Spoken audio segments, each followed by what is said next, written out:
이 시간에 우리가 출애굽기 20장 10계명 두 번째 시간을 가지도록 하겠습니다. 지난주에 우리가 제 4계명에 했던 안식일을 거룩하게 지키라라는 부분들을 우리가 잠깐 봐왔습니다. 오늘 계속해서 제 4계명을 함께 우리가 이어가도록 하겠습니다. 지난주에도 여러분들에게 말씀드렸던 것처럼 우리의 그 주일이 공휴일로 선포된 것은 콘스탄티누스가 로마가 국교를 기독교로 삼았을 때에 그때 AD 321년에 공휴일로 공포가 됩니다. 그때 공포가 되었던 이유는 이 토요일과 그리고 주일이 굉장히 논쟁의 전쟁점이 되었었습니다. 토요일이 성경으로 보면 토요일이 안식이 맞고, 그리고 또 예수 그리스도라는 그 새 언약의 관점에서 보면은 지금의 주일이 안식이 맞고, 이 부분 때문에 서로 굉장히 논쟁들이 많이 일어날 때였습니다. 그때 이제 콘스탄티누스가 그 부분에서 정리를 하는데, 학계에서 어떻게 정리가 내렸었는가 하면은 하나님께서 우리에게 새 언약이라는 이 관점 속에 우리에게 사망을 떠난 새 생명을 부여한 그날이 우리에게 안식이 맞지 않는가? 우리에게 사망이 함께 있는 그날이 안식이 아니라 우리가 새 생명으로 응답받은 그날이 바로 우리에게 새로운 생명이고 영원한 안식지에 들어가는 것이니, 예수 그리스도의 부활하신 그날이 우리에게 주일이고 안식일의 개념이 맞다라고 이렇게 이제 학계에 정리가 되어지는 겁니다. 그렇게 해서 AD 321년에 지금의 이제 주일이 공휴일로 이렇게 공식적으로 선포가 되었던 것입니다. 그러니까 여러분들요, 지금 우리 달력들을 보면서 여러분들이 무엇을 깨달아야 되는가 하면은 세계 만민들에게 전해야 됩니다. 세계 만민들에게 무엇이라 전해야 되는가 하면은, 세계 만민들아 보아라, 이 달력을 보면서 너희들은 깨달아라. 이 달력에 왜 빨간 글씨가 있는가? 주님을 예배하라고 지금 이것을 공휴일로 삼은 것을 너희들은 기억하라. 이렇게 여러분들 말할 수 있어야 돼요. 이런 안식일을 하나님께서 말씀하실 때에 거룩하게 지키라고 제 4계명은 우리에게 말하고 있습니다. 그래서 제 4계명은 우리에게 안식일을 거룩하게 지키라고 우리에게 말을 하고 있습니다. 제 4계명이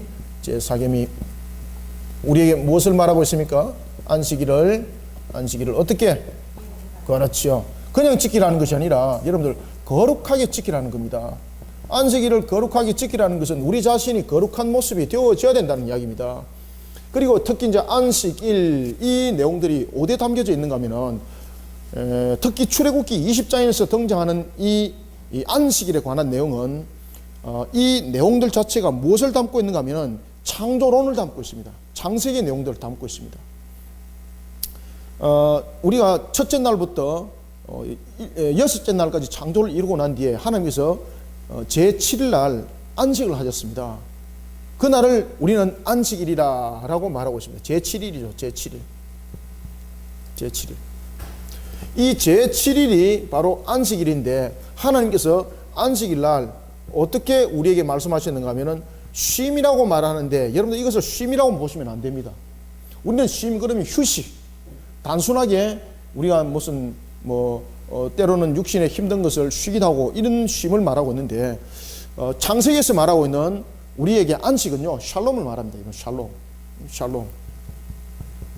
샬롬이죠. 안식이라는 것은 여러분들 샬롬입니다. 샬롬. 안식에 샬롬이 없다는 것은 안식이 이루어질 수가 없습니다. 여러분들 생각해 보십시오. 창세기에서 보면은 안식에 관해서 이야기를 하고 있을 때에 왜 그날을 안식이라고 말하고 있는가 하면은 완전한 창조가 그 속에서 일어나는 겁니다. 그래서 우리의 또 다른 하나의 새로운 창조, 재창조들은 바로 안식일 안에서 일어나는 겁니다. 그러니 우리의 생명이 새롭게 어디서 여러분들 출발해야 되는 것입니까? 안식일 안에서 새로운 출발이 일어나야 되기 때문에 지금의 주일이 안식일이 맞는 겁니다. 성경적인 내용들로 입각했을 때도 맞는 겁니다. 왜냐하면 여러분들 창세기를 여러분들 한번 보십시오. 창세기 하나님께서 우리에게 제7일에 관해서 어떤 말씀을 주셨는가 하면은 창세기 2장 3절에 보면은 이런 말씀을 하셨습니다. 하나님이 그 일곱째 날을 복되게 하사 거룩하게 하셨으니 이는 하나님이 그 창조하시며 만드시던 모든 일을 마치시고 그날에 무엇을 하셨더라? 안식하셨더라라는 것입니다. 여기서 여러분들 안식했다는 것은 쉼을 취했더라라고 이렇게 여러분들 단편적으로 보시면 안 됩니다. 여기서 안식하셨더라라는 것은 바로 샬롬을 말하고 있습니다. 여러분들 안식하는데 이 자체가 샬롬이라는 평강이 없으면 안식은 이루어지지 않습니다. 우리가 제7의 안식이라는 것은 무엇을 말하는가 하면 부족함이 없는 것들, 우리에게 풍성함을 이루어주는 날 뿐만 아니라 우리에게 새로운 생명으로서 응답받는 날. 그러니 여러분 이 안식이라는 개념은 우리에게 굉장히 중요한 의미를 담고 있는 것입니다. 안식일 날 예수님께서 왜 여러분들 병든 자를 회복시켰는가 아십니까? 왜 안식일 날 여러분들 예수님께서 그 회당에서 귀신 들린 자를 귀신을 쫓아냈는가 아십니까? 병들고는 여러분들 우리에게 샬롬이 있습니까 없습니까? 병든 자에게는 회복이 샬롬입니다. 귀신 들린 자에게는 무엇이 샬롬입니까? 귀신 들린 것이 내 속에서 쫓겨나감이 샬롬입니다. 그렇기 때문에 예수님께서 안식일 날 회당에서 병든 자를 낫게 하셨고, 그리고 귀신 들린 자를 귀신을 어떻게 했더라? 쫓아보낸 겁니다, 여러분들. 그러니 예수님께서 뭐라고 말씀하십니까? 그들 향해서, 바리새인들 향해서 뭐라고 말씀하세요? 너희들은 안식에 참된 주인이 누군지 모르는구나. 너희들은 안식일에 참된 뜻이 무엇인지 모르구나. 안식이 무엇을 말하고 있습니까? 샬롬입니다, 샬롬. 그러니 하나님께서 제6일 날에 먹을 것에 대해서 갑절을 주셨죠. 왜? 제7일 날 부족함이 없도록 샬롬을 이루기 위해서. 그러니 여러분들 이 안식이라는 개념은 굉장히 중요한 겁니다. 따라서 우리가 안식이라는 이 개념들을 그저 주일날 교회 와서 1시간 예배 드리는 것을 여러분들 생각하시면 큰일 나는 거예요. 이 안식일 개념에 대한 신앙들이 철저해야 됩니다, 여러분들. 그러니 하나님께서 뭐라고 말씀하시는가 하면 이것을 거룩하게 지키라는 거예요. 거룩하게 지키라. 우리가 이 십계명 가운데서 특히 제4계명에서 나온 것은 출애굽기 20장에서 등장하는 이 제4계명은요, 창세기의 내용들을 여러분 함께 담고 가고 있습니다. 함께 담아가고 있습니다. 그럼 여러분들이 뒤에 보시면은 이 안식일에 관해서 이런 내용을 합니다. 11절에 여러분들 한번 보십시오. 이는 6일 동안에 나 여호와가 하늘과 땅과 바다와 그 가운데 모든 것을 만드시고, 딱 그 이야기를 하잖아요. 만드시고 7째 날에 쉬었습니다 라고 말합니다. 여기서 여러분들 쉬었다라는 것은 그냥 휴식을 취했다 이렇게 보시면 안 된다는 이야기예요. 쉼을 얻었지만은 그날은 우리로 하여금 안식일을 복되게 하시고 우리로 하여금 그날을 거룩하게 지키게 하는데, 어떤 때에 우리에게 진정한 쉼이 있는가? 부족함이 없을 때 우리에게 쉼이 있습니다, 여러분들. 그렇죠? 부족함이 있는데 쉼이 여러분들 속에 허락되어집니까? 지금 우리 속에 하나님께서 쉬었더라라는 것은요, 모든 것이 풍족함으로 이루어졌더라, 모든 것이 하나님의 역사 가운데 완전함을 이뤘더라. 그러면서 또한 우리에게 영육간의 쉼이라는 그런 안식에 들어와서 새 창조를 이뤄나가는 것이 바로 안식일 날의 그 모습인 것입니다. 따라서 여기서 쉼이라는 것은 어떤 의미를 가지고 있는가 하면요, 충분함이 이 속에 가미되어 있는 겁니다. 따라서 제6일 날에 우리가 만나를 어떻게 줬습니까? 제6일째에 만나를 2배를 줬죠, 그죠? 2배를 주니까 우리가 쉼을 얻은 것 아니겠습니까? 충분하죠. 그래서 우리는 이 쉼이라는 것을 그저 단순한 휴식으로 생각하시면 안 된다는 이야기예요. 이 쉼을 통해서는 무엇을? 하나님께서 모든 것을 충분히 이루어 주셨다는 것. 그 다음에 또한 이 안식이라는 이 내용 속에 보면은 안식이냐면 샤베트죠, 그죠? 샤베트. 이 속에는 여러분 샬롬이 있어야 되는 거예요. 샤베트. 이 안식일 이 자체가 우리가 원어로 말하면 샤베트거든요. 영어도 똑같이 이제 그렇게 이제 쓰는 것처럼 안식일은 샤베트라고 말하는데, 이 샤베트 속에는 무엇이 있어야 된다? 샬롬이 없으면 샤베트는 성립이 안 됩니다, 여러분들. 그렇기 때문에 안식일 날은 무엇이? 샬롬이 이루어져야 되는 거예요, 샬롬은 무엇입니까? 평강이죠, 평강. 샤베트. 안식일 샤베트. 이게 이루어지기 위해서는 여러분 샬롬이 있어야 되는 거예요, 샬롬이. 평강. 그러면 평강이 있기 위해서는 어떻게 됩니까? 부족함이 없이 채워져야 되는 거죠. 그 다음에 연약함은 어떻게 됩니까? 연약함은 강함으로 회복이 돼야 되는 거죠. 그죠? 그래서 부족함은 채워지고, 따라서 예수님께서 회당에서 귀신 들린 자를 여러분들이 안식일 날 회복시켰습니다. 병든 자를 회복시켰습니다. 이것이 어디에 들어오는 겁니까? 샬롬 평강이 들어오는 거예요. 이게 샬롬 평강이. 샬롬 평강이. 그랬을 때 샤베트인 거예요. 샤베트. 아시겠습니까? 만약에 귀신 들린 자가 귀신 들린 상태로 놓였다면 그건 샤베트가 아닙니다. 어떻게 여러분들 그게 안식이 이루어지고 있습니까? 병든 상태에 있는데 어떻게 여러분들 안식이라고 말할 수가 있어요? 따라서 우리는 제7날을 그냥 노는 날, 휴식하는 날, 이것이 아니라 하나님께서 우리를 향해서 이루심을 보는 거예요. 이루심을. 무엇을 어떻게 이루가는가? 이루심을 보라는 거예요. 그리고 우리는 제7날이라는 이 완전한 창조, 재창조, 새 창조로 들어가는 이 안식일의 재창조를 통해서 우리의 모습들은 어떻게 되야 되는가? 바로 하나님을 경배하는 인간의 제일의 목적을 이루는 자가 되어라는 거예요. 하나님께서 여러분들 사람을 어떤 목적을 가지고 창조하셨습니까? 인간의 제일 목적, 웨스트민스터 신앙 고백서 소요리 문답 제1문 무엇이라고 말하고 있습니까? 그렇죠. 하나님을 영원하게 하라. 하나님을 영원하게 하라. 하나님을 영원하게 하는 그 자체가 우리가 하나님을 향해서 예배함이고 경배함이지 않습니까? 그러니 안식일을 거룩하게 지키라. 우리는 안식일을 여러분들 어떻게 거룩하게 지킬 수 있습니까? 하나님을 예배함으로, 우리는 하나님을 예배함으로 거룩하게 안식일을 지킬 수 있는 줄 믿으시길 바랍니다. 그 다음에 두 번째는 우리가 안식일을 어떻게 우리가 거룩하게 지킬 수 있는가 하면은 하나님을 향한 우리가 믿음으로 안식일을 거룩하게 지켜나갈 수가 있습니다. 하나님을 향한 믿음이 없는데 어떻게 하면 안식일이 이루어집니까? 하나님의 말씀에 대해서 믿음이 없는데 여러분 마음에 평강이 있습니까? 자, 안식은 다시 한 번 더 간단하게 여러분들에게 정리해 드리겠습니다. 지난주도 말씀드렸습니다만은, 그리고 이미 우리가 이제 십계명 공부를 통해서 공부를 많이 해왔지 않습니까? 그런데 이제 다시 한 번 더 정리하는 관점 속에서 제가 이렇게 이제 말씀을 드리는 겁니다. 여러분들, 안식은 샤베트예요, 샤베트. 이 샤베트는 무엇이 없으면 성립이 안 된다. 샬롬이 없으면 성립이 안 돼요, 여러분들요. 그래서 창세기에서도 여러분들 그 이야기를 하지 않습니까? 창세기 2장에서도 정확하게 지금 그 이야기를 창세기에서 이미 찝어 들어가고 있는 겁니다. 그래서 제7일날 하나님께서 어떻게 했다고 성경은 말하고 있습니까? 복되겠다 그러잖아요. 복되겠다. 그죠? 창세기 2장 3절 보십시오. 하나님이 일곱째 날을 복되게 하셔 거룩하게 하셨으니 이는 하나님이 그 창조하시며 만드시던 모든 일을 마치고 그날에 안식하셨더라. 안식은 여러분들 역사의 완성을 말하고 있습니다. 안식은 휴식에 들어간 것만을 말하고 있지 않습니다. 여러분들 안식에 휴식을 취하는데 마음에 근심이 있다, 염려가 있다, 이게 안식이 될 수 있습니까? 그러니 안식에 쉼을 얻는다는 자체가 바로 무엇입니까? 모든 것을 이뤘다라는 샬롬의 평강이 그 속에 성립이 되어야만 되는 겁니다.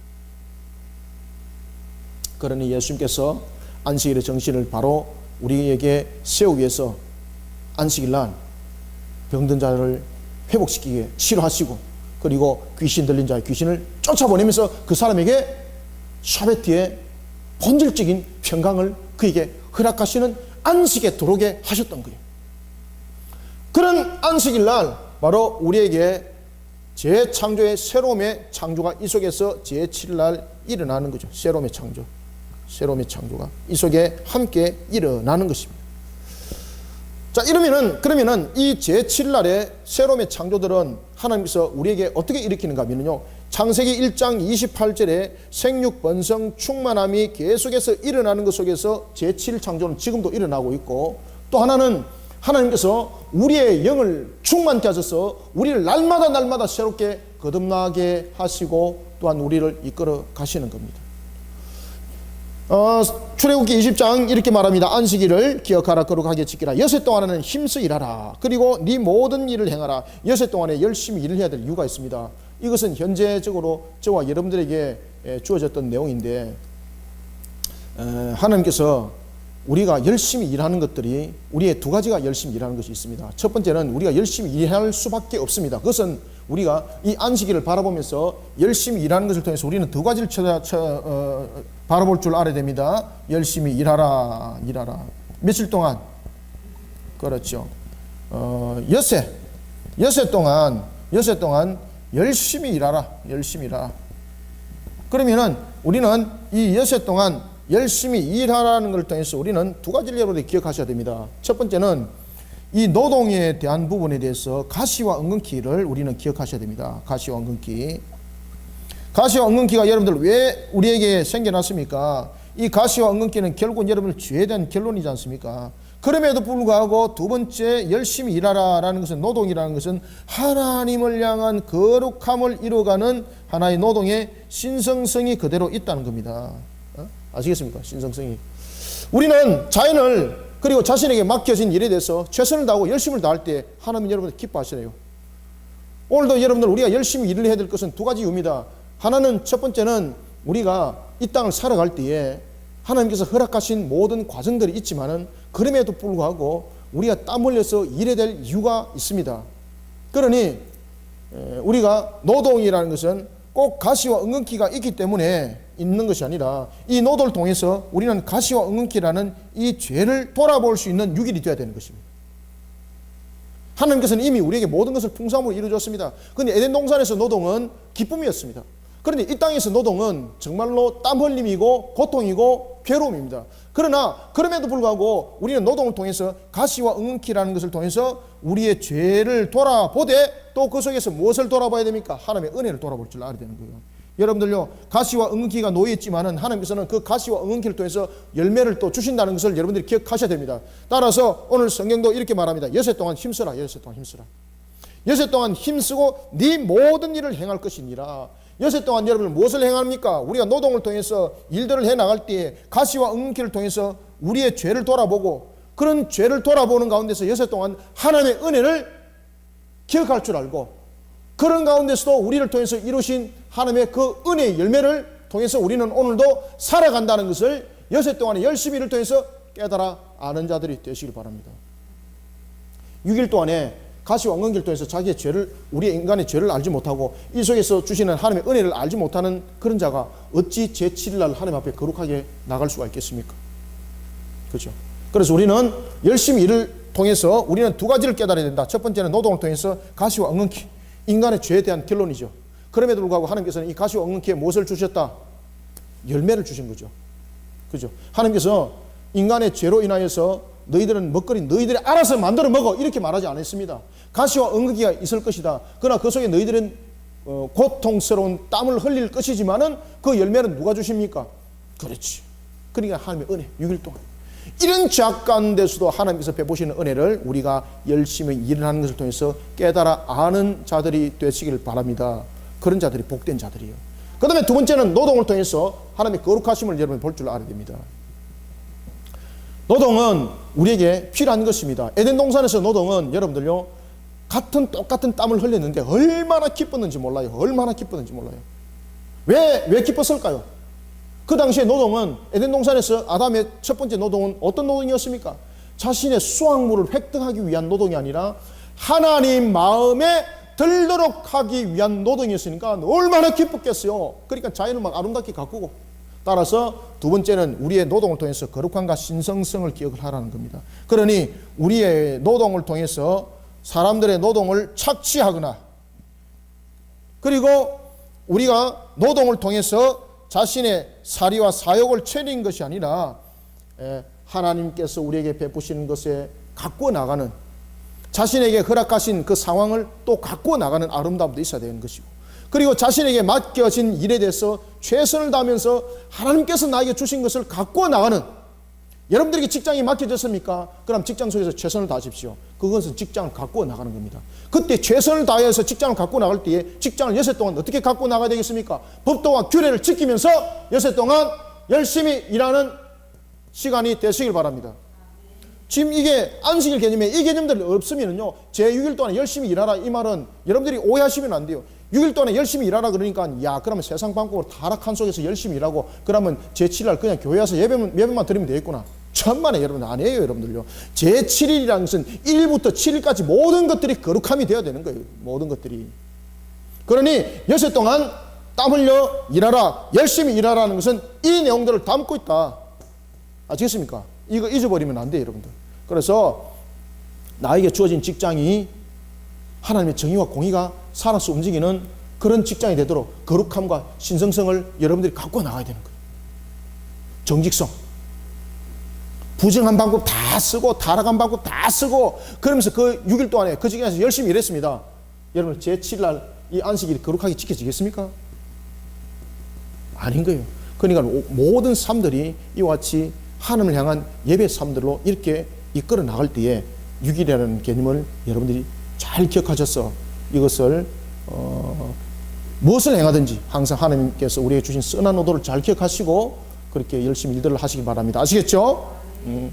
그래서 우리는 이 제6일 동안에 열심히 일하라는 것은 바로 노동을 통해서 가시와 응기를 통해서 우리의 죄를 깨닫고 우리의 죄를 돌아보면서 그런 가운데서도 하나님께서 우리에게 주시는 은혜의 열매를 우리는 돌아볼 줄 알아야 되는 것이고, 그리고 또한 노동의 가치를 거룩함으로 신성성으로 만들어 가야 되는 부분에 대해서 우리에게 주어진 환경들, 직장들, 그 모든 것들을 하나님의 정의와 공의를 세우는 가운데서 거룩하게 만들어 가시길 바랍니다. 그것이 제6일이 돼야 되는 거예요. 6일 동안에. 그런 우리에게 하나님께서 말씀하십니다. 그런 후에 6일 동안 모든 일을 행할 것이나 일곱째 날은 내 하나님 여호와의 안식일인 즉 너나 내 아들이나 내 딸이나. 자, 10절 읽습니다. 시작. 일곱째 날은 내 하나님 여호와의 안식일인 즉 너나 내 아들이나 내 딸이나 내 남종이나 내 여종이나 내 가축이나 내 문 안에 머무는 객이라도 아무 일도 하지 말라. 아멘. 이것은 여러분들 규제를 가는 것이 아닙니다. 이것은 말 그대로 규제를 가지는 것이 아니라 하나님의 법도와 규례를 지키라는 것이고, 그리고 사람의 제일의 목적을 이루어 가라는 이야기입니다. 하나님이 여러분들 아담을 제일 먼저 창조했던 그 목적이 무엇에 놓여져 있었습니까? 예배함이 있죠. 예배함이. 하나님께 영광 돌리는 것. 하나님께 영광 돌리는 것. 예배함이 있죠. 이 자세를 잃어버리지 말라는 겁니다. 그러면 우리가 하나님을 예배함 속에서 우리는 어떻게 되는가? 여러분, 우리의 삶들을 하나님께서 만들어 가시고 하나님께서 이루어간 줄 여러분들 믿으시길 바랍니다. 첫째 날부터 여섯째 날까지 모든 창조를 이룰 때에 인간의 행들이 있습니까? 이것을 하나님께서 욥기서에서 욥한테 물어봅니다. 내가 첫째 날부터 여섯째 날까지 창조를 할 때에 너가 한 것 있는가 물어봅니다. 그러니까 욥이 뭐라고 대답했겠습니까? 한 것이 있습니까? 아무것도 없습니다. 아무것도 없습니다. 그러면 자신의 현재 가지고 있는 재산들, 그리고 자신이 뭐 잃어버렸다는 재산들, 자신이 또 잃어버렸다는 건강들, 그것도 누가 준 겁니까? 그렇죠. 하나님 주인 거라서 알아라는 거예요. 이런 속에 우리의 모습들을 여러분들 세워나가야 됩니다. 그래서 일곱째 날은 여호와의 안식이라는 것은 하나님을 향한 믿음을 가져라. 믿음을 가져라. 지금도 우리를 만들어 가시는 하나님을, 지금도 새롭게 우리를 창조해 나가시는 하나님, 창세기 1장 28절의 말씀을 통해서 생육번성 충만하게 만들어 가시는 하나님 믿으라 이 말이에요. 믿음이 없이 어떻게 여러분들 안식일을 거룩하게 지킬 수 있어요, 여러분들? 그래서 우리는 이 제7일 이 안식일, 지금 우리의 주일을 통해서 우리가 하나님께 예배를 드릴 때 믿음이 있어요. 믿음. 오늘도 나를 창조해 가시는 하나님 향한 믿음이 있어요. 살아계신 하나님은 오늘도 우리를 만들어 가시고 우리의 모든 환경들과 우리의 여건들을 하나님께서 허락하시면 되는 거예요, 여러분들. 이런 속에 우리 모습들이 세워져라. 그러면서 율법화와 같은 율법주의자가 되지 말라는 겁니다. 규제를 통해서 어떤 인간들의 규칙들을 만들어내가고 어떤 인간들의 어떤 강압적인 수단을 통해서 안식일은 이런 것입니다라고 만들지 말라는 거예요. 하나님의 바른 가르침 속에서 안식일은 세워 나가야 되는 것입니다. 그 유대인들은 보면은 여러분들 안식일을 통해서 그들이 만들어 나갔던 것이 바로 장로의 유전이었죠. 아이고 얼마나 그들이요 이것을 갖다가 엉뚱하게 법을 만들어 놨는지 예수님께서 나중에 뭐라고 말씀하십니까? 너희들은 그러면은 너희 소나 양이 웅덩이 빠졌을 때에 안식일날 빠지면은 다음날 건져줄게 기다려. 니 그렇게 하나? 아니지 않느냐? 당장 건지지 않는가? 왜? 지금 안 건지면 그 늪에 빠져서 죽기 때문에. 그러면 너는 그것을 노동하는 것은 아닌가? 너는 그러면 하물며 짐승을 살리는 일에 안식일날 너가 노동을 하면서 어찌 하나님의 형상을 띠고 있는 그 생명을 살리는 일에 너는 본질적인 안식을 잊어버리고 있는가? 그러니 예수님께서 안식일날 병든 자와 귀신을 회복시킨 이유는 바로 완전한 안식, 우리의 진정한 안식은 무엇인가를 가르쳐줬던 거예요. 그래서 여러분들요, 우리는 안식일날 우리가 해야 될 것들이 뭔가 하면 하나님을 예배하면서 생명을 살리는 일에 교회가 우리가 소망을 걸고 그리고 또한 우리가 섬김에 있어서도 지역뿐만 아니라 더 널리 이렇게 나갈 수 있는 우리 성도들이 되어야 되는 것입니다. 일곱째 날은 네 하나님이 안식일인저. 여러분들 안식일 성수는 하나님이 언약의 주가 되시고 그리고 그 모든 것을 선포함 속에 우리는 세워진 백성들입니다.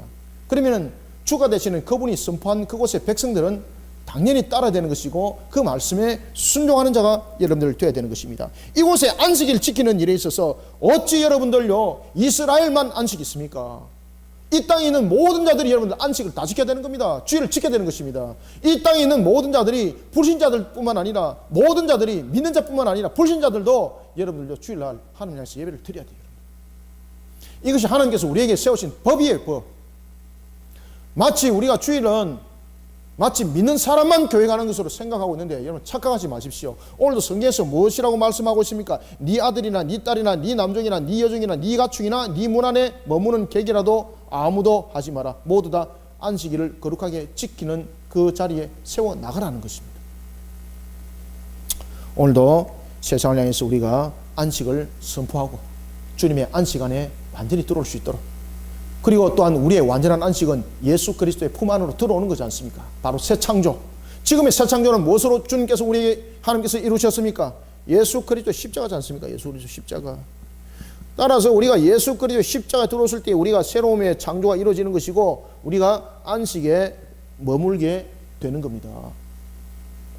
여기까지는 이해하셨습니까?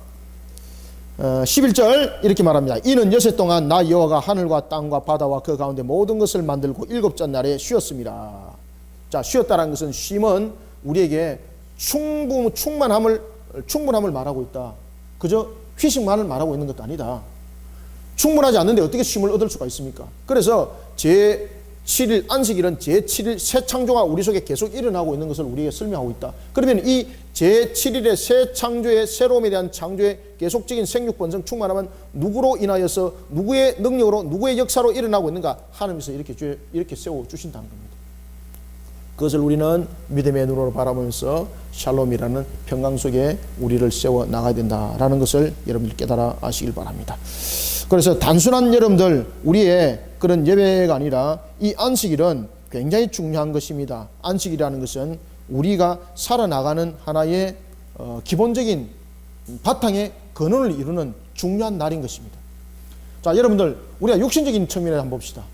육신도 여러분 쉼이 필요하죠. 그죠? 만약에 여러분들이 1년 365일 기계처럼 움직였다면 우리의 생명이 어떠하겠습니까? 살아날 수 없는 거예요. 인간은 여러분들 태어남과 동시에 연약성을 가지고 인간은 태어났습니다. 예수님도 인간의 몸으로 태어나실 때에 인간의 모든 연약성을 함께 가지고 태어나셨어요. 그렇기 때문에 십자가에서 고통도 인간의 연약성 속에서 나타나는 겁니다. 그래서 십자가 속에서 나타나는 인간의 이 연약성을 이겨나가도록 완전한 제물이 되기 위해서는 이겨나가야 되는데 인간의 인성으로서는 이걸 못 이겨나가요. 그렇기 때문에 좌우편에 있는 강도들은 무엇을 들이마셨습니까? 마취제를 들이마셨잖아요. 그런데 예수님은 그것을 안 들이마셨습니다. 그런데 이것을 예수님께서는 어떻게 여러분 견디고 이겨나가겠습니까? 그것이 바로 신인 양성의 위격적 연합이라고 제가 가르쳐 드렸잖아요.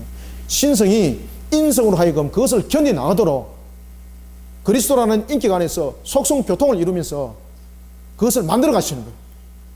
그러니까 여러분들요, 하나님께서 이 안식이라는 것들, 그 다음에 모든 것들을 완전하게 만들어 나가는 데 있어서 얼마나 하나님은요 우리를 향해서 모든 것을 쏟아내신지 모릅니다. 이 안식일도 똑같은 겁니다. 우리의 육신도 연약함이 있습니다. 심지어 신인 양성의 위격적 연합으로 십자가에 달리신 그분도 얼마나 괴로웠는지 엘리엘이 남아 사박다니 말할 정도로 괴로웠습니다. 그리고 예수님도 피곤해서 배에 고물에서 주무셨습니다. 얼마나 피곤한지. 배고프면 배고프다 말씀하셨고 말입니다. 그런 인간의 연약성 속에 세워진 우리의 육신들 쉼이 있어야 되는 거죠. 따라서 안식일 날은 우리에게 충분하게 하나님께서 모든 것을 공급하면서 이와 같이 육신의 연약함에 대한 쉼도 허락하시고, 그 다음에 우리에게는 두 가지의 쉼이 필요한데, 첫 번째는 육신의 쉼이 있었다면 두 번째는 무슨 쉼이 있어야 됩니까? 그렇죠. 영혼의 쉼이 있어야 되는 거죠. 영혼의 쉼은 어떻게 이루어집니까? 하나님의 말씀을 먹음으로써 영혼의 쉼이, 그리고 영이 살찌는 겁니다.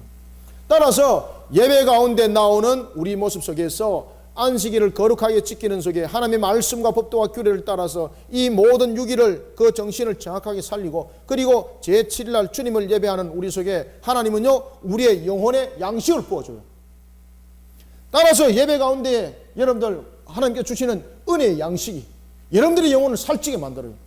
영혼이 살쪄야지 여러분들 육신이 무너지질 않아요. 영혼이 무너지면은 육신이 함께 무너져요. 여러분들 육신을 아무리 여러분 헬스를 통해서 단련시켜 보십시오. 영이 공고해지면은요 심령 속에 근심과 염려가 가득해지면요, 뭐 눈으로 볼 때는 그 육신이 건강할 것 같지만은요, 골병 들어서 금방 넘어져 버려요, 여러분들. 영혼이 함께 건강해지시 바랍니다. 영혼이 건강해져야 됩니다. 영혼이. 따라서 우리가 하나님께서도 말씀하신 대로 일곱째 날의 쉼이라는 것은 이와 같이 우리에게 또 하나는 육신의 쉼을 통해서 우리에게 에너지를 공급할 뿐만 아니라 영혼의 쉼을 통해서 우리의 인격을 살찌게 만들어 나갑니다. 인격을 살찌게 만들어 갑니다. 인격을 살찌게 만드는 것은 여러분들 육신의 양식으로 안 됩니다. 우리의 인격을 살찌게 만드는 것은 무엇으로 이루어집니까? 우리의 인격을 살찌게 만드는 것은 영의 양식이 있어야 됩니다. 영의 양식. 영양이 아니고 영의 양식입니다. 영의 양식. 영의 양식이 있어야 됩니다. 이 영의 양식이 결국은 여러분 말씀이지 않습니까? 말씀. 예배 가운데 여러분들 이루어지는 이 말씀의 선포를 통해서 우리에게 영의 양식이 주어지고 이 영의 양식을 통해서 우리의 인격이 어떻게 됩니까? 건강하게 되어지는 겁니다. 건강하게. 우리의 인격들이 건강하게 세워지게 되면은 우리의 영에 여러분 힘이 생겨요. 우리의 영에 힘이 생기고 활력이 생기게 되면은요, 육신도 함께 건강해집니다. 영이 공고해지면은 육신 금방 무너집니다. 아주 간단하게 무너집니다, 여러분들. 따라서 안식일을 거룩하게 지키고 이와 같은 일을 통해서 우리가 하나님께 영광 돌리는 우리의 모습들이 되기를 원합니다. 이제 제7날 돼서 이제 대충 이렇게 여러분들 윤곽이 잡히셨습니까? 따라서 창세기에 나오는 제7일 창조를 왜 하나님께서 안식일에 이 제4계명 속에 넣었는가 하면 이런 중요함이 있다는 거죠. 다시 한번 더 말씀드리면 제1일부터 6일 동안에 열심히 일을 하라는 것은 일이 우리에게 무엇을 이야기를 하고 있는가? 우리의 죄를 깨닫고 하나님의 은혜를 깨닫고 그 다음에 우리의 그 현재의 우리의 일하는 그 일터를 거룩하게 만들어 나가는, 그러면 그 일터를 거룩하게 만들어 나가는 방법은 무엇인가? 하나님의 공의와 법도죠. 그죠? 하나님의 공의와 정의 정신. 그래서 말씀과 법도가 그 속에서 함께 살아서 움직이는 공동체를 만들어 나가는, 그리고 내 직장이 그렇게 되어 나가는 가운데, 나의 삶이 그렇게 되어 나가는 가운데에 우리의 거룩함은 이루어지는 겁니다. 그런 속에 여러분 제7날 안식을 하나님께 드리면서 예배함으로 나왔을 때 하나님께서는 우리에게 영의 양식을 주시고 우리의 인격을 건강하게 만들어 가실 뿐만 아니라 우리의 영육을 살찌고 더욱더 하나님의 새 창조 속에서 만들어가는 아름다운 모습이 그때 되어진다는 것입니다. 그래서 여러분들 안식일 잘 지키시길 바랍니다. 그리고 안식일은 그저 예배만을 드리는 것이 아니라 안식일에 이제 바른 정신을 여러분들이 깨달으셔가지고, 아, 교회에서 안식일날 무엇을 해야 되구나, 밥 그냥 닦아 먹으면 끝나는 것이 아니라 우리가 무엇을 해야 되는가 여러분들은 이제 아시겠죠, 그죠? 이런 것을 자꾸 배워 나가야 돼요. 이런 것을 이제 자꾸 배워 나가면서 우리가 교회가 조금 더 이제 일들을, 사역들을 더 펼쳐 나가면서 예배드리고 그냥 집으로 도망가듯이 가는 날이 아니라, 이 날은 성도들 간의, 주일은 온전하게 함께 성도들 간의 영적 교제를 가지면서 그리고 생명을 살리는 일에 함께 있을 때에 우리는 더욱더 건강해지는 겁니다. 따라서 우리가 이제 예배 마치고 나면은 집에 도망가는 것이 우리의 속도등과 같이 나타나지 마시고, 예배가 끝나면은 이제는 영혼을 살리러 우리가 무엇을 해야 되는가라는 것을 고민하면서 온종일 하나님께 그날을 거룩하게 드리는 모습들이 되시길 바랍니다. 그래서 안식일을 거룩하게 지키라고 말하는 겁니다. 안식일날 거룩하게 지키라 하면 아무 때도 가지 말고 예배당에 그냥 누워 있으라는 소리 아닙니다. 이 내용들을 여러분들이 반드시 잘 아시길 바랍니다. 밥만 닦아먹고 도망가지 말고. 그래서 이 내용들을 여러분들이 신앙으로 만들어 나가야 됩니다. 자, 그 다음에 이제 12절 몇 계명입니까? 제5계명. 제5계명. 여러분들요, 하나님께서 인간의 첫 번째, 하나님께서 하나님을 향한 계명을 제1계명부터 4계명까지 말씀하셨다면 이제 제5계명부터 10계명까지는 인간을 향한 계명이거든요. 인간을 향한 상호 관계입니다. 상호 관계. 1계명부터 4계명까지는 1계명부터 4계명까지는 하나님과 사람 관계, 사람에 대한 내용을 담고 있고, 5계명부터 10계명까지는 사람과 사람의 관계를 다루고 있습니다. 그때 왜 여러분들 성경이 하나님께서 제5계명을 왜 부모를 공경하라는 계명을 먼저 줬을까요? 오늘은 여러분 살인하지 말라까지만 하겠습니다. 원래 제가 이제 성경은 그렇게 여러분 우리가 17절까지 읽었지만은 오늘은 원래 제가 4, 5, 6계명까지만 제가 하려고 뭘 처음부터 제가 이렇게 생각하고 왔습니다. 그래서 이제 다음 주에 되면은 마지막 계명 7계명부터 7, 8, 9, 10 이렇게 네 계명을 다루도록 하겠습니다. 자, 여러분들 왜 하나님께서 제5계명을 다른 것으로 한 것이 아니라 제5계명을 왜 네 부모를 공경하라고 여러분들 말씀했을까요? 왜 네 부모를 공경하라? 이거 이유가 있습니다. 이 출발부터 우리는 이루어져야 됩니다. 왜냐하면 자신을 나게 하신 분을 존경하지 못하고 자신을 나게 하신 분을 바로 공경하지 못하는 자가 그 다음에 무엇을 하겠습니까? 자기를 태어나게 하신 분인데 자기를 태어나게 하신 분을 공경하지 못하는 자가 그 다음에 무엇을 하겠느냐고 여러분들요. 안 봐도 안 한 겁니다. 그러면 하나님은 이 부모의 공경을 통해서 누구를 보도록 한 것일까요? 하나님을 보도록 한 겁니다. 하나님 보도록. 그 부모는 누구에서 태어났습니까? 또 그 부모는 누구를 통해서 태어났습니까? 그러면서 점점 올라가면은 이 부모 속에서 나중에 누구를 만나게 됩니까? 아담을 만나게 되잖아. 아담을. 그죠? 첫 번째 사람 아담을 탁 만나게 되지 않습니까? 그럼 이 아담은 여러분 누가 나게 했나요? 누가 창조했나요? 하나님. 그래서 부모의 공경을 통해서 사람과 사람과의 관계 속에서도 사람과 사람 간의 상호 교통 속에서도 항상 하나님을 잊지 말아야. 항상 하나님의 본인의 모습을 잊지 말아야. 그러면은 자, 부모를 공경하는 것은 어떤 것인가라는 것을 통해서 우리에게 설명할 때에 제5계명은 우리에게 두 가지를 말하고 있습니다. 첫 번째는 부모 입장에서의 계명이고 두 번째는 자녀의 입장에서 계명입니다. 우리가 부모를 공경하라는 이 계명을 우리가 자녀들만의 계명으로 보시면 큰일 납니다. 부모를 어떻게 공경해야 되겠습니까? 부모를 공경하기 위해서는 배운 것이 있어야 되죠. 그러면은 부모를 공경하는 것을 누구로부터 배웁니까? 부모로부터 배우잖아요. 그러면은 부모를 공경하라는 것을 통해서 제일 먼저 부모는 자녀를 하나님의 말씀대로 잘 양육해야 될 의무가 있습니다. 가르쳐야 되는 거죠. 배운 대로 여러분들 하는 것 아니겠습니까? 부모를 공경하라. 공경이란 뜻이 무엇인지 모르는데 그럼 누군가로부터 배워야 되지 않습니까? 그 부모로부터 배우는 거예요. 그러면 부모로부터 배울 때에 부모는 자녀가 부모를 공경하는 기준을 어디를 통해서 가르쳐 나가야 되는가? 하나님의 말씀이 기준입니다. 말씀대로. 이것을 잊지 말라는 것이 바로 사람과 사람과의 관계 속에서 첫 번째 계명이 바로 부모에 대한 공경으로 나온 이유가 되는 것입니다. 그러면 자녀는 부모를 공경할 때에 그 기준이 하나님의 육신에 대한 부모에 대한 공경뿐만 아니라 말씀을 따라서 부모를 공경하는 그런 자녀들이 되어야 되는 것입니다. 자, 부모가 자녀를 향해서 이렇게 가르칩니다. 얘야, 성경에 보면 부모를 공경하라 그랬지 않느냐? 그러면 너는 내 말을 지금부터 잘 들어서 나를 따르도록 해라.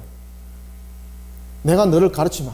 그러면서 뭐라고 가르치는가 하면 말씀대로 안 가르치고 어떻게 가르치는가 하면 안식일을 거룩하게 지키라. 너 왜 교회 가느냐? 네가 교회 가는 건 내가 괴로워. 너 교회 가는 건 내 싫어. 너 교회 가지 마. 부모님이 말씀했습니다. 그러면은 제5계명을 적용시키면은 교회 가야 됩니까? 안 가야 됩니까? 안 가야 되죠. 글자로만 말하면은 안 가야 되죠. 부모를 공개되니까. 왜? 그 말을 거역하게 되면 부모를 공개하는 것이 아니라 부모를 향해서 거역행위를 한 거지 않습니까? 그런데 제가 여기다 뭐라고 써놨습니까? 말씀대로라잖아요. 말씀대로. 그러면은 부모가 비신앙 가운데서 신앙의 길을 막을 때에 교회를 가지 말도록 합니다. 예수를 믿지 못하도록 합니다. 그러면 우리는 부모를 어떻게 공경해야 되겠습니까? 그렇죠. 맞아요. 복음을 전하는 것으로서 부모를 공경하는 겁니다. 저를 따릅니다. 부모가 불신자가 있을 때는 부모에게 복음을 전하는 것을 통해 부모를 공경해야 됩니다. 아멘! 아시겠습니까? 그래서 부모가 우리를 향해서 부모를 공경하라라는 것은 부모는 자녀를 하나님의 말씀대로 양육을 해야 되는 것이고, 자녀는 부모의 육신에 대한 부모. 그래서 불신자 부모더라도 그 불신자 부모를 여러분 존경하고 공경해야 됩니다. 우리 부모는 예수 안 믿기 때문에 나와 상관없어 이러면서 막 그렇게 하는 것은요, 여러분들 그 불신자보다 더 못한 거예요. 하나님께서 그를 용서하지 않아요. 부모를 깍듯이 모시고 공경하시길 바랍니다. 그때에 부모의 말씀을 따라서 부모를 공경하십시오. 말씀을 따라서. 말씀은 여러분들 부모를 공경하라 그러지 않습니까? 그리고 또한 말씀을 따라 공경한다는 것은 부모가 불신한 가운데 있을 때에 부모님에게 복음을 잘 전하시길 바랍니다. 복음을 전할 때도 정말로 부모를 공경하는 모습을 가지고 복음을 전하시길 바랍니다. 복음을 전한다고 가지고 아버지 지금부터 내가 이야기를 하는데 내 말 안 듣고 교회 안 오면은 내 이제 집 나갑니다. 이거 여러분 협박이지. 어째 그게 공기입니까? 그것은 복음이 아니에요. 여러분들 협박이 협박. 그렇게 하는 것 아니에요. 부모를 섬기고 자신의 인격을 통해서, 아까도 여기서 여러분들 인격에 관해서 여섯째 날 그 인격에 관해서 이야기를 했죠. 제7일 인격에 관해서 자신의 인격을 만들어가는 속에서 그렇게 부모를 여러분들 공경하시길 바랍니다. 그런 속에 여러분 역사는 일어나는 거예요. 그래서 여러분들요, 부모를 공경하라. 이것은 우리에게 굉장한 중요한 의미를 다가오고 있습니다. 그래서 또한 부모를 공경하게 되면은 단순하게 생명의 연장만이 있는 것이 아닙니다. 자, 12절, 내 부모를 공경하라. 그리하면 네 하나님과 여호와가 네게 준 땅에서 네 생명이 길리라. 여기서 여러분 생명이 길다는 것은 100년 살고 200년 사는 것을 말하는 것이 아닙니다. 부모가 우리를 향해서 이야기를 할 때에 찾기를 빨간불에 건너지 말라고 이야기를 합니다. 그러면 그 말에 순종한다고 여러분들 그 사람이 100년 살고 80년 삽니까? 아니죠. 그렇게 부모의 말씀을 들음으로 인해서 내가 그 길을 건널 때에 사고 나지 않고 생명이 빼앗김을 당하지 아니하는 그런 생명. 따라서 여기서 생명이 길리라는 것은 뭐 80년 살고 100년 살고 이 말을 하는 것이 아닙니다. 이 말을 하는 것이 아니라 좀 복합적으로 단순한 생명의 연장만이 아니라 생명이 다하는 그날까지 그의 삶이 복될 것이다 라는 것을 말하고 있는 겁니다. 이해가십니까? 우리는 부모를 공경하면은 대체로 80, 100년 사는갑다 이렇게 생각하고 있는데 아닙니다.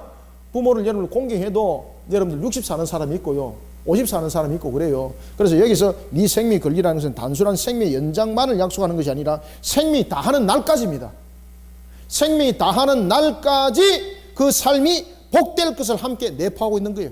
그러면서 네 생명의 길리라는 것은 찾기를 건널 때, 예를 들어서 찾기를 건널 때 부모의 말씀을 들음으로써 부모를 공경하는 거지 않습니까?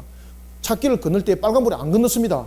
그러면 부모를 공경함으로 통해서 내가 지금 생명이 그만큼 연장되어진 거예요.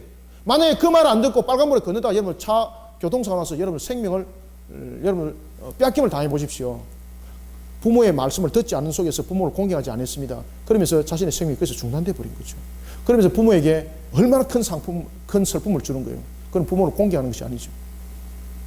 따라서 부모의 말씀을 잘 순종하고 그리고 또한 자신의 모든 모습들을 잘 만들어가면서 또한 부모를 공경하는 저와 여러분들의 모습이 되길 바랍니다.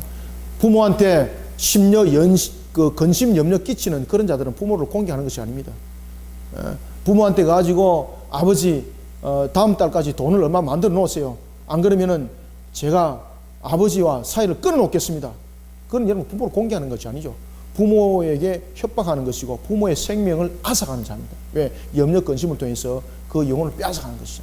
그래서 절대 그런 짓은 해서는 아니 되는 겁니다. 부모를 공경하라. 이제 그 의미를 아시겠습니까? 부모를 공경하는 것은 부모 입장에서는 자녀를 말씀대로 잘 양육해야 될 의무가 있고, 자녀는 육신의 부모를 사랑하고 그리고 귀하게 여길 줄 알아야 돼, 존귀하게 여길 줄 알아야 되는가 하면은 말씀을 따라서 부모를 공경하는 그런 신앙 속에 우리를 세워 나가야 되는 것입니다. 그 다음에 제6계명. 자, 제6계명은 이제 무엇입니까? 자, 제6계명이 여러분들 살인 금지를 하고 있습니다. 살인하지 말라. 살인하지 말라. 살인하지 말라라는 것은 하나님의 형상에 대한 문제입니다. 하나님의 형상. 이것은 하나님의 형상에 대한 도전이기 때문에 이 하나님의 형상에 대한 도전은 결국 누구를 향한 도전인가 하면 하나님을 향한 도전이 되는 것입니다. 따라서 살인을 행한 자는 하나님의 형상을 무너뜨린 자가 됩니다. 무너뜨린 자. 그러면은 하나님을 향해서 하나님을 반역하는 자입니다. 하나님. 그리고 하나님을 향해서 반역할 뿐만 아니라 하나님께서 우리에게 허락하신 모든 것에 대해서 그가 하나님의 영광을 가리는 자가 되는 거죠. 그러니 하나님께서 하나님의 형상을 파괴하는 자를 용서하지 않습니다. 그러면 우리는 살인하지 말라라는 것은 어디까지 있는가? 여러분, 살인하지 말라라는 것은 우리가 두 가지가 있습니다. 하나는 육신의 살인이 있고, 살인하지 말라 해서 그 도피성은 우리가 다음 주에 하겠습니다. 도피성에 관한 것은 제가 여러분들에게 다음 주에 살인하지 말라 부분에서 6 도피성에 관한 부분들을 여러분들에게 설명을 하면서 예수 그리스도에 관해서도 이야기를 해야 되고, 그것은 다음 주에 하기도 하고, 이번 주는 제6계명이 가지는 그 계명들이 무엇을 말하는가라는 것까지만 하겠습니다. 여러분, 살인에 두 가지가 있습니다. 하나는 육신의 살인이 있고, 하나는 영적 살인이 있습니다. 살인의 두 가지 종류가 살인이 있습니다. 이것을 예수님께서 마태복음에, 여러분, 산상수훈에 있습니다. 마태복음에 예수님께서 산상수훈에서 어떤 말씀을 하셨는가 하면은, 살인은 그저 무기를 들고 또는 상대의 생명을 앗아가는 그것만이 살인이 아니라고 말하고 있습니다. 하나님의 형상 안에서 모독 행위를 하는 것도 살인 행위입니다. 따라서 형제를 향해서 나가라고 하는 자, 나가는 여러분 바로 그거를 향해서 뭐 저주하고 그의 인격을 욕되게 하고 뭐 이런 것이거든요. 그런 것이 여러분 뭐가 죄가 됩니까? 그죠? 근데 하나님은 그것을 살인죄로 여깁니다. 왜? 그의 영혼을 무너뜨려 버린 거죠. 그의 영혼을. 영적 살인입니다. 영적 살인. 하나님께서는 그것도 똑같이 여깁니다. 영적 살인. 따라서 우리는 사람을 향해서 저주를 한다든지 그 사람의 인격을 무너뜨리는 행위는 하나님이 아주 그것을 여러분들 향해서 좋지 않게 보는 정도가 아니라 그것을 아예 살인 행위로 간주를 한다는 겁니다. 그러니 우리는 이 땅을 살아가면서 모든 사람들은 예수를 믿는 사람이든 믿지 않는 사람이든 모든 사람들은 여러분들 하나님의 형상이지 않습니까? 그들을 여러분 사랑하시길 바랍니다. 이런 사랑의 가슴을 이제 가지기 위해서는 여러분들 나중에 도피서에서 그 이야기도 합니다만은 예수 그리스도의 가슴을 가져야 되는 거예요. 그래서 여기서 살인하지 말라라는 것은 우리에게 궁극적으로 어떤 얘기를 하고 있는가 하면은 하나님의 가슴으로 사랑할 줄 알아라는 겁니다. 자, 저를 따라합니다. 살인하지 말라라는 것은 하나님의 가슴으로 사랑하라는 것이다. 하나님의 가슴으로 사랑할 줄 모르면은요, 다 살인해요, 여러분들요. 그래서 이 살인은 어디까지 있는가 하면은요, 그 사람을 향해서 저주하는 것도 살인입니다. 그런가 하면은 과학적인 입장에서 살인은 또한 어디까지가 있는가 하면은 바로 줄기세포의 문제가 놓여져 있습니다. 그리고 시험관 아기들의 문제들이 놓여져 있습니다. 자, 여러분 보십시오. 우리가 죽음에 관한 것도 마찬가지입니다. 죽음에 관해서 이야기를 할 때에 우리가 일반적인 의학적인 죽음은 우리가 뇌에 대한 활동이 멈춰졌을 때 그것을 죽음이라고 말합니다. 그런데 기독교에서는 그것을 죽음으로 인정하지 않습니다. 기독교의 죽음은 여러분들 무엇입니까? 기준이. 이 살인하지 말라, 이 속에서 여러분 반드시 아셔야 됩니다. 그래서 기독교는 안락사를 거부해야 됩니다. 그 살인행위입니다. 그런데 의사들이 안락사를 시키는 가장 큰 이유가 뭔가 하면 뇌의 활동이 멈췄기 때문에 다른 장기들을 다른 사람들에게 이식시켜서 다른 사람들의 생명을 구하자, 좋은 뜻인 것처럼 보입니다. 그런데 그 생명을 죽여서 다른 또 생명을 살리는 그런 일들이 되는 겁니다. 기독교에서는 언제가 죽음이라고 말하는가 하면 심장이 멈췄을 때입니다. 그런데 의사들은 왜 뇌가 멈췄을 때라고 말하고 있는가 하면 뇌가 멈췄을 때에 인간의 영적 활동은, 그런 영혼의 활동들은 없다는 거죠. 그런데 여러분들요, 인간의 뇌의 활동이 없더라도 영혼은 인간의 뇌와 구별됩니다. 영혼은 영혼의 독립체입니다. 그래서 우리의 인간은 영혼과 육체로 구성되어 있지 영혼과 정신이, 혼이 아닙니다, 여러분들. 따라서 우리가 죽음은 심장이 멈췄을 때, 따라서 기독교인들은 안락사를 시키는 것은 곧 그를 향한 살인죄라고 우리는 보고 있는 겁니다. 그 다음에 여러분들이 또 아시는 것처럼 또 이런 부분도 비일비재하게 일어났었습니다. 의학적인 측면에서 뇌가 활동이 멈췄고 심장이 뛰고 있는 사람들이 수년이 지나서 다시 살아난 사람들이, 여러분들 지금 현재 뭐 해외 토픽으로도 많이 있고 소식으로도 우리가 사실은 많이 접하고 있는 것 아니겠습니까? 뿐만 아니라 또 무엇이 여러분들 살인죄에 해당되는가 하면 바로 줄기세포라든지 이런 시험관 악에 대한 문제들입니다. 자, 보십시다. 정자와 난자가 있습니다. 결합을 시켰습니다. 그러면 우리는 언제부터 생명의 잉태라고 보는가 하면 정자와 난자가 결합이 됐을 때 그때부터 우리는 생명으로 여깁니다. 기독교는. 아이가 뱃속에 만들어졌을 때 뭐 일주일 됐습니다, 2주일 됐습니다, 이것이 아니라 정자와 난자가 하나의 그것을 세포로 형성해서 결합이 됐을 때 그때부터 우리는 생명으로 여기는 겁니다. 그렇기 때문에 강제적인 유산, 이것도 살인죄입니다. 강제적인 유산. 그 다음에 시험관 아기를 시험할 때에 이게 정자와 난자를 결합을 시키다가 건강한 것만 골라가지고 그것을 선택을 하고 다른 것들은 버려버립니다. 이것도 여러분 살인죄입니다. 따라서 우리가 이 줄기세포에 대한 문제도 우리가 가볍게 볼 것이 아니라 이것을 그저 과학적인 것으로 볼 것이 아니라 생명으로 봐야 된다는 겁니다. 생명. 그래서 기독교에서 살인죄는 과연 어디까지인가? 영혼과 육체에 관한 살인이 있다. 육신의 살인이라는 것은 어디까지가 있는가? 우리가 말하고 있는 그러한 우리의 임신에 관한 부분에 대해서 이런 부분까지도 우리가 낙태도 다 살인으로 그것을 간주하고 있다는 사실입니다. 그래서 여러분들이 이 육신에 대한 살인, 영적에 대한 살인, 이것을 하나님께서 절대 여러분들 가볍게 보지 않습니다. 따라서 우리는 어떤 관계 속에서도 살인 행위를 우리는 멈추고 하나님께서 우리에게 주신 생명을 우리는 잘 이어나가는 우리 모습들이 되어야 되는 것입니다. 만약에 여러분들 현대 과학적인 측면에서 봤을 때에 베토벤은 여러분이 잘 아시는 것처럼 장애인이잖아요. 그러면 그 장애가 확인되잖아요. 그러면 현대 의학적인 관점에서 봤을 때에 그 장애를 낙태를 시켜버렸습니다. 그러면 위대한 베토벤은 없는 겁니다. 여러분, 하나님은요, 때로는 눈먼 자가 있고 때로는 귀먼 자가 있더라도 하나님께서 이 땅에 다 허락하신 생명들입니다. 다 귀합니다. 우리 교회도 여러분들 좀 이렇게 불편한 사람들이 있고, 제가 과거에 부교육자 생활할 때에 육신적으로 장애인들이 있었거든요. 그런데 제가 청년부도 맡고 저는 모든 부서를 거의 다 맡았는데 어린 유년부터 청년부까지 제가 다 맡아봤습니다. 그런데 정말로 하나님이 기뻐하는 한 청년을 봤는데 그는 손과 다리와 어느까지 우둔한 장애인이었습니다. 그 친구가 지난주 저한테 문자가 왔습니다. 그 친구는 문자를 하나 보내려면 시간이 굉장히 많이 걸립니다. 왜냐하면 손이 부자연스럽게 걷지는 아예 못합니다. 늘 휠체어에 타고 다닙니다. 어느도 이게 둔해서 잘 말로 표현도 잘 하지 못합니다. 그래서 제가 청년부를 맡으면서 과제를 내줬는데, 북스타디를 과제를 내줬는데 딱 한 사람이 그 과제를 한 주간에 해왔습니다. 누가 해오는 거 아십니까? 육신이 멀쩡한 청년들은요, 한 페이지도 넘겨본 사실이 없고 색깔이 무엇인가 본 사실도 없고 그 장애를 가진 청년만이 제가 줬던 과제를 다 해온 거예요. 예배를 드리는데 그는요, 아멘이라는 말도 잘 나오지는 않지만 주님을 향해서 아멘을 외칠 때 그 얼굴이 얼마나 밝은지. 그러니까 내한테 문자가 왔었어요. 목사님, 페이스북에 보니까 목사님 생신이 언제 네, 오늘이네요. 목사님 축하합니다. 그래서 제가 고맙다 문자는 보냈지만은 저는 양력을 안 세고 음력을 셉니다. 그래, 얼마나 감사한지.